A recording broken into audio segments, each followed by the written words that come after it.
চোখ ধাঁধানো আর action sequence নিয়ে আবার চলে আসলো রকি ভাইয়ের দ্বিতীয় সিনেমা কেজিএফ চ্যাপ্টার 2। আমরা প্রথম পার্টেই দেখেছি কেজিএফ চ্যাপ্টারে একটি ছোট বালক কিভাবে একটি বড় মাফিয়ায় তৈরি হয়।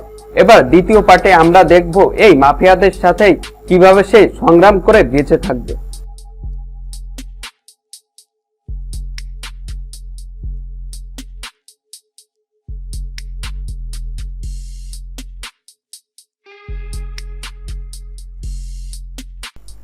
বড় বড় মাফিয়ারা যখন একটি স্থান দখল করে তখন সেখানের অবস্থা কেমন হয় আপনি তো বুঝতেই পারছেন।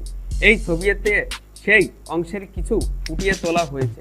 কেজিএফ চ্যাপ্টার 2 টিজার রিলিজ হওয়ার পর এটি এমনভাবে ব্রেক ডাউন করে যে অন্যান্য টিজারের থেকে এটি 100 বার হলেও বেশি দেখা হয়েছে।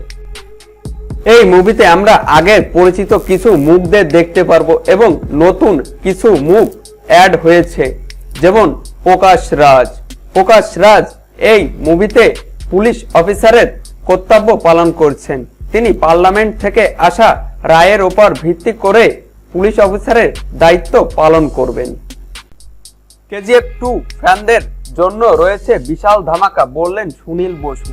কেজিএফ চ্যাপ্টার 2 এর টিজার রিলিজের পর থেকেই দর্শকদের মধ্যে একটা ভাইব কাজ করছে, যেটা এই টিজার রিলিজ যদি এরকম ভাবে হতে পারে তাহলে ইয়াশ ফ্যানদের জন্য আরো বড় ধামাকা অপেক্ষা করছে।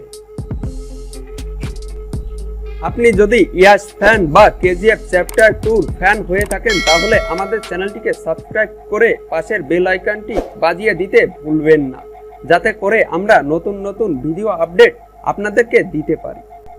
গাড়ুয়া, যে নামটি আমরা কেজিএফ চ্যাপ্টার 2 প্রথমে দেখেছিলাম, এই নামটির জন্য কেজিএফ কে সবাই ভয় পেত, কিন্তু রকি তাকে মেরে ফেলার পর কেজিএফ দখল করার পর থেকেই যারা গাড়ুয়াকে ভয় পেত তারা আবার নতুন রূপে ফিরে আসে এবং রকিকে মেরে তারা কেজিএফ দখল করতে চায়। কিন্তু এক্ষেত্রে পার্লামেন্টও বসে থাকে না। পার্লামেন্ট যখন এটাকে বুঝতে পারে এটা কয়লার খনি না সোনার খনি, তখন থেকেই এখানে মিশন চালানোর জন্য তারা ব্যস্ত হয়ে পড়ে।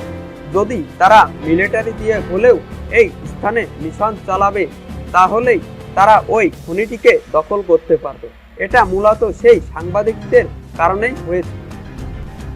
এই মুভিতে আমরা বহু পরিচিত মুখ সঞ্জয় দত্ত, বিকাশ রাওয়াত এবং আরো অনেক পরিচিত মুখকে একসঙ্গে দেখতে পারবো। তাহলেই বুঝতে পারছেন কেজিএফ চ্যাপ্টার 2 কতটা খতরনাক হতে চলেছে।